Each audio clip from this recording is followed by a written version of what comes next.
নমস্কার, আপনাদেরকে স্বাগত আমার আজকের ব্লগে। আজ আমরা এসেছি কলকাতার পার্শ্ববর্তী একটি গ্রাম বামনঘাটাতে। আর এই ব্লগে আপনাদের সাথে শেয়ার করব এই গ্রামে সকালের খেজুরের রস পাড়া থেকে সন্ধ্যেবেলার হাট বাজার সবটা। ঘড়িতে 6:30 আমরা বেরিয়ে পড়েছি বামনঘাটা গ্রামের উদ্দেশ্যে। রুবি থেকে আনন্দপুর রোড ধরে চৌবাগা হয়ে অথবা সায়েন্স সিটি থেকে এক বাসে 30 মিনিট ভিতরে গেলেই বামনঘাটা গ্রাম। গ্রামে ঢোকার মুখেই দেখতে পাবেন সারি সারি অটো। গ্রামের শেষ প্রান্তে বা গ্রামের ভিতর যেতে চাইলে এই অটোগুলোতে করেই আপনি যেতে পারেন। এই রাস্তা ধরেই কিছুটা সামনে এগোলে পড়বে বামনঘাটা গ্রাম পঞ্চায়েত। এবার আসি কেন এত সকাল সকাল গেলাম। দেখুন, শীতকালে ভ্লগ বানাচ্ছি, সুযোগের সদ্ব্যবহার না করলে হয় নাকি? আপনি যদি কখনো শীতকালে গ্রামে গিয়ে থাকেন তাহলে কিন্তু খেজুরের রস একদম মিস করবেন না। আর যিনি গাছ থেকে নামছেন তিনি আগের দিন রাতে গিয়ে গাছে একটা পাত্র ঝুলিয়ে আসেন, তারপর সেটা রসে ভরে গেলে তারা এইভাবেই পেরে নিয়ে আসেন। এবার কাউকে কাউকে রস অথবা পরবর্তীতে সেই রসটাকে আবার আগুনে জাল দিয়ে ফুটিয়ে গুড় হিসাবেও বিক্রি করে থাকে। আর যাদেরকে এই কাজটা করতে দেখছেন তারা কিন্তু একদমই এই গ্রামের বাসিন্দা না। বহু দূর দূরান্ত থেকে ওনারা শীতের সময় বাক্স প্যাটরা গুটিয়ে মোটামুটি 2-3 মাসের জন্য চলে আসেন আর এরকমই অস্থায়ী তাঁবুতে বসবাস করেন। ভিডিওতে যাদেরকে দেখছেন তারা মূলত মেদিনীপুরের বাসিন্দা। আমি এই গ্রামে ঢুকে পর্যন্ত রাঙামাটির পথ না হোক মাটির পথ খুঁজছিলাম, কিন্তু সেগুড়ে বালি। গ্রাম এখন আর অতটা অনুন্নত নেই। আর এই বামনঘাটা গ্রামের বৈশিষ্ট্য হলো গ্রামের মাঝখান দিয়ে চলে গেছে পাকা রাস্তা আর তার দুই দিক দিয়ে ছোট ছোট খাল। আর সেই খাল পার করে গ্রামে ঢোকার জন্য ছোট ছোট কাঠের কিংবা মাটি দিয়ে কানেক্ট করা রাস্তা। আর এরকমই একটা রাস্তা দিয়ে আমরা চলে গেলাম গ্রামের ভিতর। আর দীর্ঘ প্রতীক্ষার পর দেখতে পেলাম মাটির বাড়ি। দীর্ঘ প্রতীক্ষা কেন বললাম? কারণ ওই যে বললাম গ্রাম এখন আর আগের মতো অনুন্নত নেই।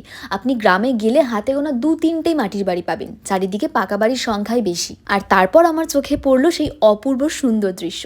শহরের রাস্তার ধারে যে শিমুল পলাশ ফোটে না তা তো না, কিন্তু গ্রামের পুকুর পাড়ে এরকম লাল শিমুল পলাশের শোভা যে একেবারেই আলাদা। বারবার বলছি গ্রাম সুন্দর, গ্রাম সুন্দর, কিন্তু যাদেরকে নিয়ে গ্রাম গড়ে উঠেছে অর্থাৎ ওই মানুষগুলো, তারাও বড্ড সহজ সরল। গ্রামে ঢোকার পর থেকেই তারা আমাদেরকে বিভিন্নভাবে সাহায্য করেছেন।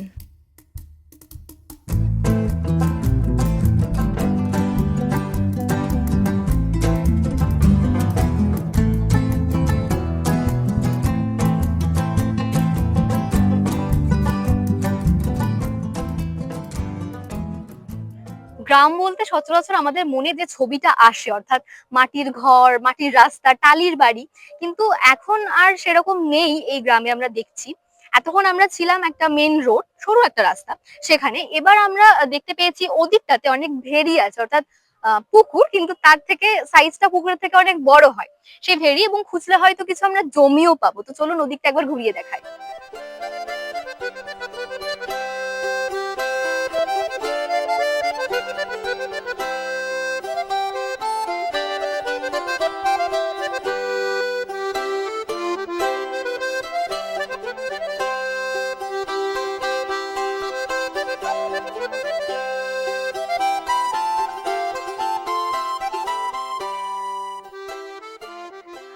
আমি জানি না ভিডিওতে কতটা কি ভিজিবল, বাট এখানে এসে আই এম সো হ্যাপি। মানে আপনি চারিদিকটা দেখুন, কোনো দূষণের নামমাত্র নেই, ফ্রেশ এয়ার। তো চলুন, আমরা ওখানে না একটা আলা দেখতে পেয়েছি, মানে ওখানে ছোট ছোট ঘর যেখানে বসে সাধারণত এই যে ভেরি বা পুকুরগুলো এগুলোর পাহারা দেওয়া হয়, অনেকে ওখানে বসে মাছও ধরে, তো ওগুলোকে আলা বলে। আর আমরা ওই যে ওখানে দেখতে পেয়েছি, প্লাস ওখানে ওখানে আরো আছে। তো চলুন একটার ভিতরে আমরা যাই আস্তে আস্তে।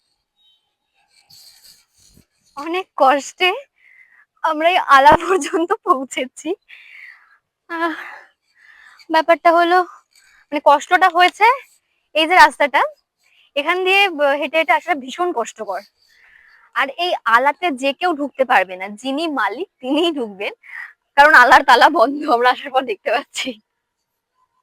আর এই গ্রাম ভেরি এসব ঘুরে দেখতে দেখতে দেখি ঘড়িতে বেজে গেছে 4টে। আমরা সেখান থেকে সোজা চলে গেলাম বানতলা বাজারের উদ্দেশ্যে। এটাই বামনঘাটা গ্রামের একমাত্র লোকাল হাট, যেটি না শুক্রবার না, বুধ আর শনিবার বিকেলবেলা বসে থাকে। আর এই হাটে আপনি খাদ্য সামগ্রী থেকে মাটির হাঁড়িকুড়ি, আসবাবপত্র, এমনকি শাখাপালা পর্যন্ত পাবেন।